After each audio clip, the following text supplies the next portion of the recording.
YouTube fam, welcome to Talking Crime, and thank you for joining me today. My name is Gina Marie Bova, and this is where I like to come to talk about solved and unsolved true crime cases, true crime stats and facts, and missing person cases that I don't feel have gotten enough attention from mainstream media. If you are interested in everything true crime, then you've come to the right place. I hope that you will choose to subscribe to this channel. And if you click that little bell next to the subscribe button, YouTube will notify you whenever I upload new content. Quick warning before we get started, the videos on my channel are intended for mature audiences only. They are not for children or for those with weak stomachs. My language is not censored. I give details and show photos at my discretion of real crime scenes, and I talk about very triggering subject matter. So viewer, beware. These stories are hard to hear. I know, because they're just as hard to tell. I choose to tell them anyway because I am tired of the bad guys being treated like movie stars while their victims are all but forgotten. Today I'm going to tell you a bit about a serial killer and disgusting waste of space. His name is Randy Stephen Kraft. He was born on March 19, 1945 in Long Beach, California. He was Harold and Opal Kraft's fourth and youngest child. Later, he would be better known as the scorecard killer, but we'll get into that in a little bit. It's thought that Kraft began killing in 1971, though it's very possible that he started sooner.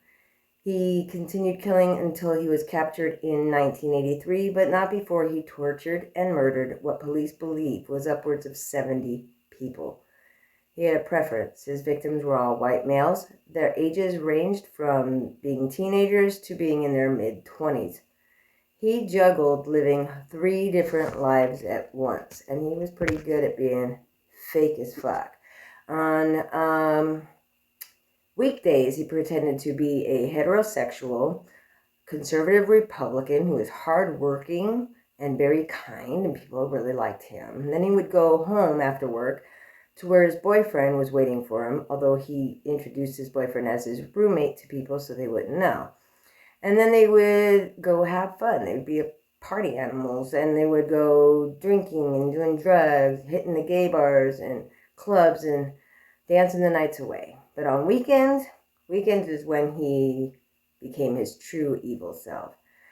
The weekends were reserved for his own sexual gratification. He found that pleasure when he would bind, torture, sodomize, photograph, and murder his victims. Then he would dump their bodies, but not before staging the scene. Not only for the shock value, though that was a bonus for him, but also to humiliate his victims one last time before he said goodbye. In 1969, after serving in the Air Force as an airplane painter, Kraft was sent packing. He wasn't sick, and he did nothing wrong. It's just that after 13 years, he let it slip to one of his superiors that he was gay, and shortly thereafter, he was given a medical discharge. Back then, being gay and being in the military didn't go well together. There was some relief in coming out, though, so when he got home, he decided he was going to come out to his parents, too. They also didn't react very well to the news. His father was ashamed, saddened, and really pissed off that his only son was gay. He thought it was a choice, and he was making that choice because he was sick. He wanted Randy to get psychological help to fix what he thought was a mental illness. His mom, she pretended to ignore him completely. She chose to act like it wasn't true, and she just started praying, as if it was just going to disappear if she wished hard enough. No longer in the Air Force, Kraft bounced from one low-paying job to another. This was frustrating for Kraft because with an IQ of an impressive 129, he felt those menial jobs were not good enough for a man of his intelligence. He had been a bartender at a gay bar that he often frequented. He was also a delivery truck driver and a dispatcher, and he despised going to work every day. Well, that's until he landed a job managing payroll as a computer operator. He soon realized that he was not only just good with computers, but he also really enjoyed working with them. Unfortunately, there was something that he enjoyed even more than computers, though. Something that he prided himself for being good at as well: murder. Not long after he returned home from Air Force, The murdered and mangled bodies of young men and pubescent boys were being discovered all over Southern California at an alarming rate. The police were always steps behind the murderer. They were sure that they were looking for one assailant, but they had no proof of that. And they also had no idea who, or even where to start looking. The victims didn't have a whole lot in common with one another. Their manners of death were different as well, and it would be years before they would figure out to the full extent what they were dealing with. Like I mentioned before, Kraft's killings are believed to have started in 1971, the first of which was a man named Wayne Joseph Duquette. Kraft was never convicted of his murder, however. He wasn't even considered a suspect at the time. They never pinned that one on him. You see, Kraft wasn't the only serial killer that was operating in Southern California at that time. Remember when I said that the police thought that all of the bodies were a result of one killer? Well, they were wrong. All of the victims were young men that were sodomized and tortured, killed, and dumped. But not all were killed by Kraft. During the 70s and early 80s, Kraft's victims were only some of the dead bodies that were found dumped near highways in Southern California. The investigators called what they thought was one killer the highway killer, but then they realized that there were what they thought was two serial killers on the loose. And they were really relieved when they arrested both William Bonin and Patrick Kearney for multiple murders. Kraft, though, was still on the loose. And although the discoveries of murder victims slowed down, they were still being found at an alarming rate. And this had to be really frustrating for detectives because they thought they arrested the culprits and finally put an end to these killings, and they were wrong yet again. Kraft was actually first arrested on suspicion of murder when the severed head of one of his victims, whose name was Keith Crotwell, was found near the Long Beach Marina. Witnesses had reported that Keith got into a car that ultimately belonged to Kraft. Kraft was arrested and questioned as a suspect, but he claimed he had just picked Keith up because he was a hitchhiker and then dropped him off at an all-night cafe. Kraft was released due to a lack of evidence because they could not disprove his story, and he was out there again, continuing to murder. Just after 1 a.m. on May 14, 1983, the California Highway Patrol pulled over a vehicle for suspicion of DUI. The officers walked up to the car, and the driver handed over his license. The driver's name was Randy Kraft. When the officers looked into the car, they saw a man that looked like he was sleeping in the back seat. One officer told Kraft to wake him, but he just sat there. So the other officer opened the back door to wake the man up himself. When he opened it, he nudged him with no response. Then he attempted to shake him. And that's when the coat that the man had draped over him like a makeshift blanket slid off of him, and the officer was horrified and shocked to see that this man was dead. There were obvious signs of foul play. His pants were pulled down, his genitals were gone, and he had ligature marks on his throat. So backup was immediately called, and when they arrived, Randy Kraft was hauled off to jail. The officers radioed in for a search warrant for the vehicle, and they also called for a coroner. During autopsy, it was found that the victim's penis and testicles had been cut off and crammed into his anus when he was still alive. He also had been strangled to death with his own belt. The victim's name was Terry Gambrell, and he was a 25-year-old officer in the U.S. Marine Corps. He was also Kraft's final victim. When a search warrant for the car was carried out, the police found tranquilizers and prescription drugs inside, as well as an envelope that had 47 photographs of young men, most of them either dead or seemingly asleep in pornographic poses. There was also a lot of blood on the passenger seat, but the Gambrell, the man that they found dead in the car, was in the back seat.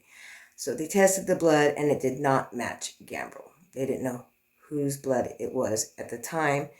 And back in these days, they couldn't test DNA the way they can today.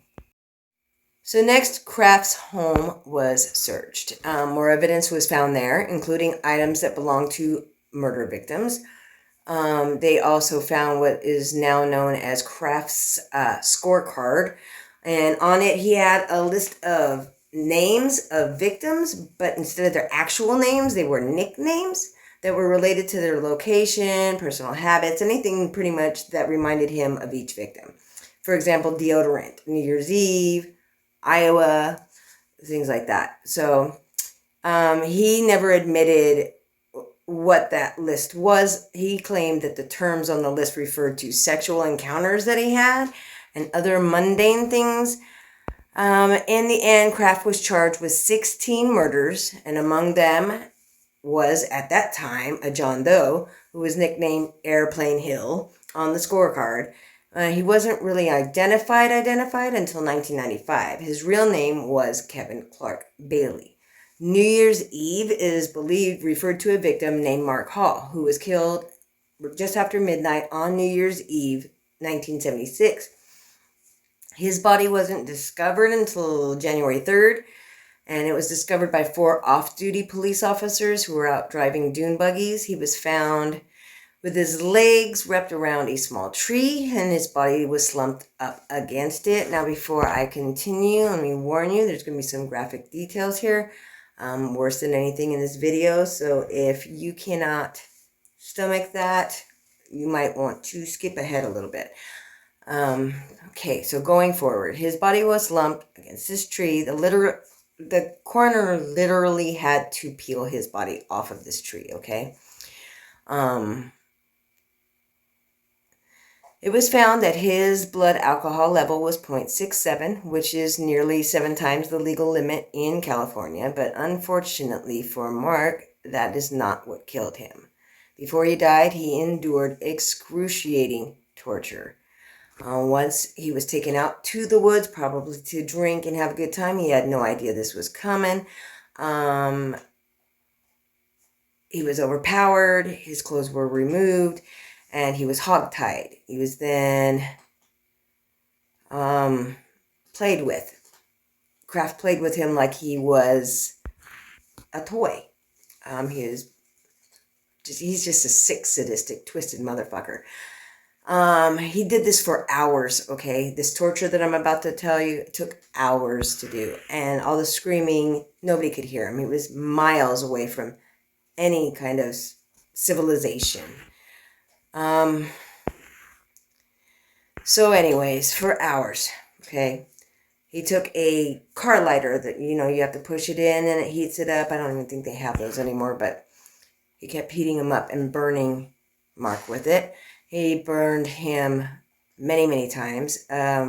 His body had burns on his left nipple, upper lip, nose, both cheeks, both eyelids, his scrotum, even his eyeballs. They were burnt so bad he would have been blinded by that. He was sodomized. A long swizzle stick was inserted into his penis and forced in until it pierced his bladder. Then his penis and testicles were hacked off and shoved into his own anus, which was followed by handfuls of leaves and dirt that he picked up off the ground there in the forest. He shoved those in afterwards into the anus.